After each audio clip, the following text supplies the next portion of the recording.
All right, and we are live. I want to thank all of our viewers so far. I want to thank all of you for joining us. My name is Adrian Carmona on behalf of the Varsity Sports Show, and today we are here with Varsity Live pregame show.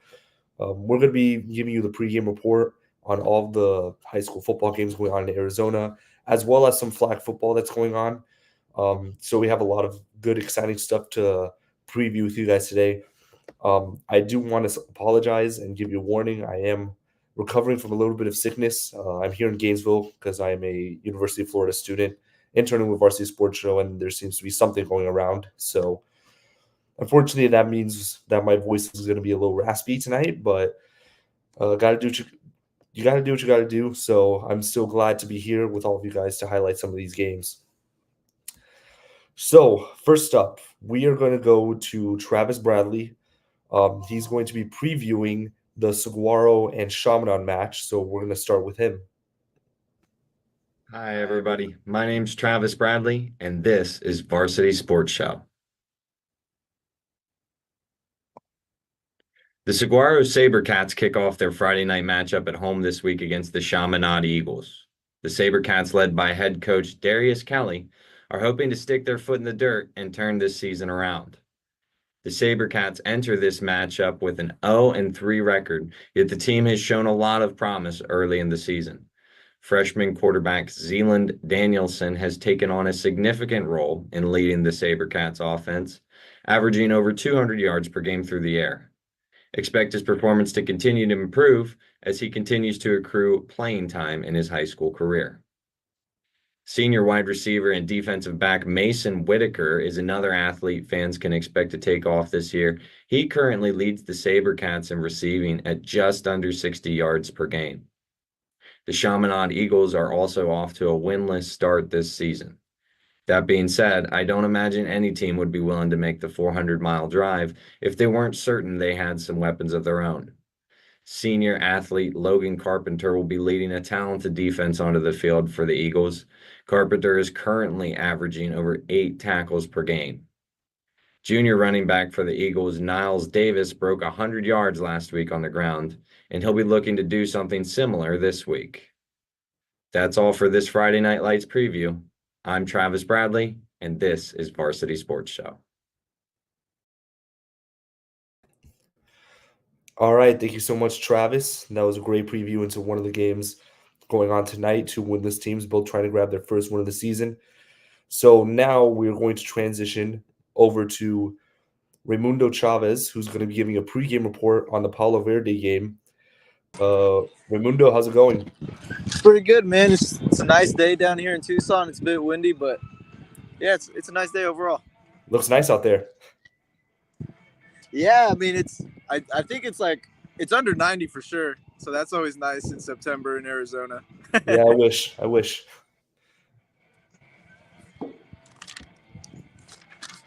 But yeah, like getting into like the game, it should be a good one. Both teams kind of started off similarly, 2-1. They both had a loss in the beginning, and then they both are coming off pretty good wins. And so, yeah, it's definitely going to be it's going to be a tough matchup between these two, I think. All right. Can you remind us the game you're covering? Palo Verde and Tanca Verde, both Tucson Okay, teams. okay. Nice, nice, nice. So, I mean, what are your overall thoughts? What do you think? What do you think about this game that you're about to cover? Well, there's a lot going on down here already. The team, Tanca Verde is already warming up, and you know, like I said, coming off a big win, I think both of them have a lot of confidence going into this game, and so it's gonna be important to see how they start off against each other. I think. Yeah, that's very important too. Two confident teams. I mean, I think that should make up for a really good matchup. Yeah, we've been having pretty good games. Apart from last week was a bit of a blowout, but apart from that, yeah, like we've been having pretty good games down here in Tucson, and it's pretty entertaining, man. Are you covering the game live? Yeah. Oh, nice, nice. Well, good luck to you on that. I hope it's a good game. Well, thanks for having me on the show, dude. Of course, thank you for showing up. All right, so that was Raimundo. He will be live covering this game for Palo Verde.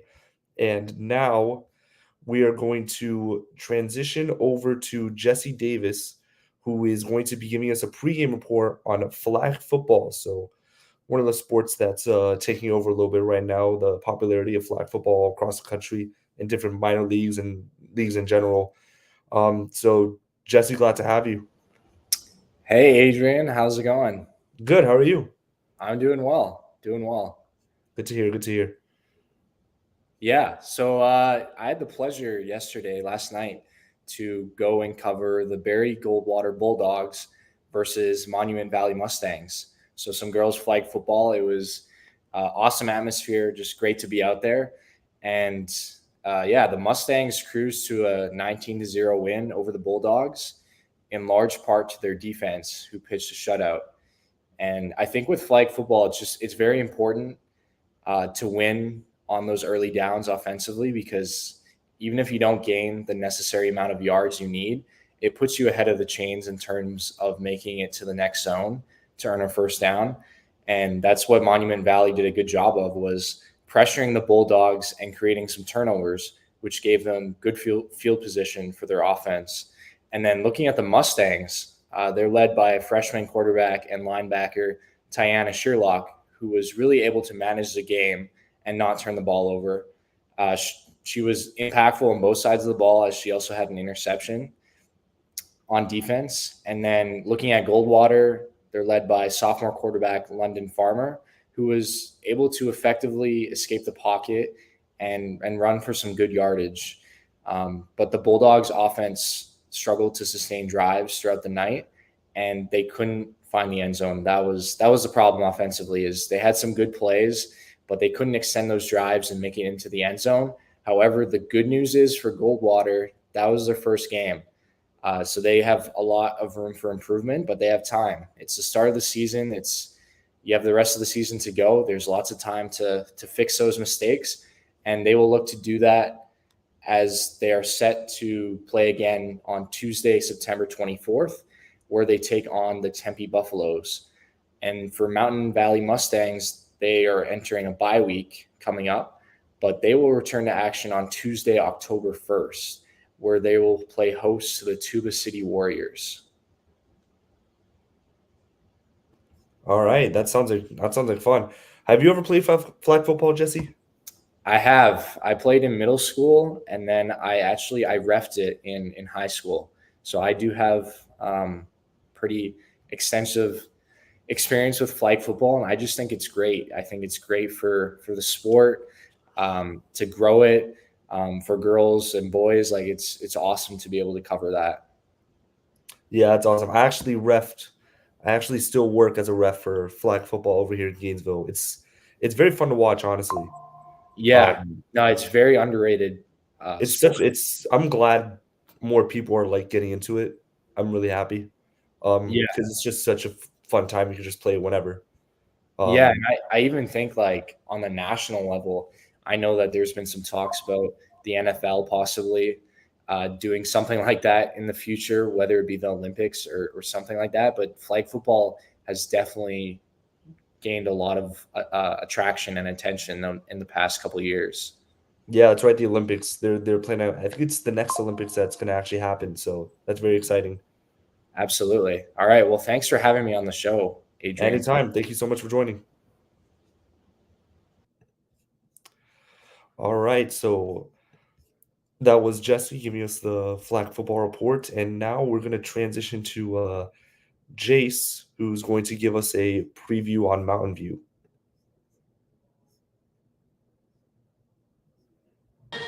Hey, Adrian, how you doing? Good. How are you? Good, good. Both teams have taken the field so far. They're just doing some warm-ups right now. Valley Vista has started off their season 0-3, so they're still looking for their first win, obviously. Mountain View lost last week, and so both teams coming into this game looking for bounce-back wins. Yeah, the atmosphere is awesome out here. Sun's about to go down. It's really cool. Nice. So you're covering the game live? Yes, I am. I'm here in Nice, Valley nice. Vista. Should be exciting for you then. Yeah, it's going to be a good game. Good to hear. Um, anybody you're keeping an eye on for this game so far? Not particularly. Valley Vista does have a 6'6" receiver. He looks to be really good. I'm not sure what his name is. I haven't looked, but definitely going to look out for him. Yeah, well, definitely should be a good game coming up. Thank you for Yep. joining. Thanks for having me on. All right. So that was Jace, and now we want to thank him again for his pregame um, topic. And now we're going to transition over to Riley Garcia, who's going to be giving his pregame report on the Desert Vista game. So, Riley, how are you doing?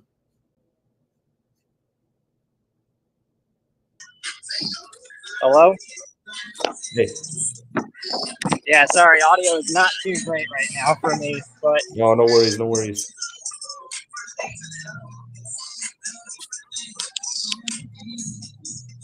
well, anyways, I'm here live at the Desert Vista versus Hamilton game, where right now, I guess going into this, Desert Vista right now is 1-2. They just won their previous week. In fact, and right now in these last 3 games, they really haven't been playing too bad. However, and they're going to be looking to build off of momentum off of last week's win. Because last week they ended up winning 42-36. But it's not going to be an easy one to pull off, as Hamilton they're going up against is 3-0. Yeah, it's good to hear. So it should be a good game. Are you covering it live? Yes, I am covering it live. I'm doing the Varsity on the go for it, so I'll be sending out updates all throughout the game. Oh, exciting. Well, for anyone watching, you can follow that game over on Varsity on the Go. Very excited for that. Thank you very much, Riley. Can you say that one more time? I couldn't hear you too well. Sorry. No, I just said thank you very much for Oh. your segment. Yeah. Thank you for having me. All right, so that was Riley Garcia with his Desert Vista pregame segment. So I mean, as you can see, we have a lot of good games coming up for all these schools. A lot of teams that are undefeated, just trying to keep their winning streaks going, and a lot of players that we're going to be looking out for. These games, I mean, you can follow these games yourselves by tuning into Varsity on the Go. We have some very talented people who are going to be covering all of these games, and it should honestly just be really exciting. And I'm honestly excited to be sharing this with you guys too. So now we're going to transition over to Alex Medina. She is currently at Brophy right now, and she's going to give us her pregame segment on the game. So let's welcome Alex. How are you doing? I'm doing good. How are you? I'm doing great. Awesome. I'm here in Gilbert, Arizona at Perry High School, where Perry, the number 11th ranked school, is going to be facing Brophy, who's ranked 4th in the state. So it's going to be an exciting matchup. Both teams here, and they're looking for a win. Brophy has 3 former NFL players' sons on their team, so definitely coming into this game with some big names. Perry used to have Brock Purdy playing here. So it's going to be an exciting matchup, and both teams are obviously looking for the win. Awesome. Do you know who the former NFL players are? Yes. Larry Fitzgerald, Donovan McNabb, and then Sharper. Oh, wow. That's actually insane to think about. Yeah. So Wow. it's cool. It's a stacked team for sure. So it's going to be a good game, and I'm sure that these teams have been preparing for this game all week long. You can bet on that for sure. Yeah, it should be an exciting game for you to cover. Yes, definitely. All right. Well, thank you so much, Alex, for your Thank pregame show. Thanks. All right. That's actually crazy to think about. Larry Fitzgerald and Donovan McNabb having kids now playing in high school football. It really does kind of make you feel old a little bit. I mean, I know I didn't grow up watching him like in his prime, but it is kind of crazy to think about that. But yeah. Wow. Okay, so now we are gonna. Sorry again. I'm recovering from a sickness, so that's probably why I sound very raspy with my voice, but I promise I'm recovering from it. College has its issues, especially Gainesville, Florida. You can never get out of here healthy, never. So now we're going to transition over to Stella, who's going to be giving her Campo Verde pregame. This is Stella Tai from Arizona State University, reporting for the Varsity Sports Show. Another Friday football night. Today we have one of our best teams in Arizona, Highland High School, taking on the home team, Campo Verde High School. As many of you might know, the Hawks have strong offensive power and they showcased that in the previous seasons. Last year, they had 4 games scoring over 40 points, but it looks like they have taken their offense to another level as they just came out from a 50-point game last week. It was kind of crazy to see a team score 50 points in a game, and as a matter of fact, they had already put up 43 points before the halftime. They scored 7 in the third, but that'll do it, right? In the meanwhile, they held their opponent from their high score to 0 points going into the break. This kind of leads to my next point. Their defense has been pretty solid too. They won 35-0 in the opening game, 24-17 in week 2, 50-21 last week. So they not only can attack, but also know well how to put limits on their rivals. It looks like Campo Verde High School are going to face a tough team tonight, but so far the Coyotes are doing okay too. I mean, they lost badly on the season opener 42-3 with no touchdown. But next week, they bounce back with 4 touchdowns in the 27-17 win over Millennium. After a close victory in week 3, now the Coyotes are 2-1 coming into tonight.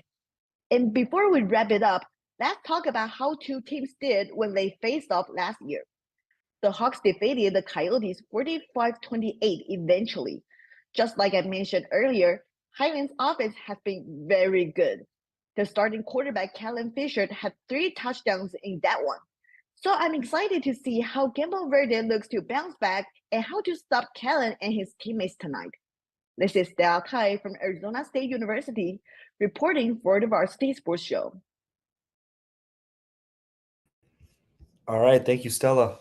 Got a little bit of a cough still brewing there, but once again, just a lot of good games coming up tonight. I really hope you guys all tune into all of those broadcasts that are going to be live on the YouTube and all of our social media platforms too, especially with Varsity on the Go. Very interesting to see how these games turn out.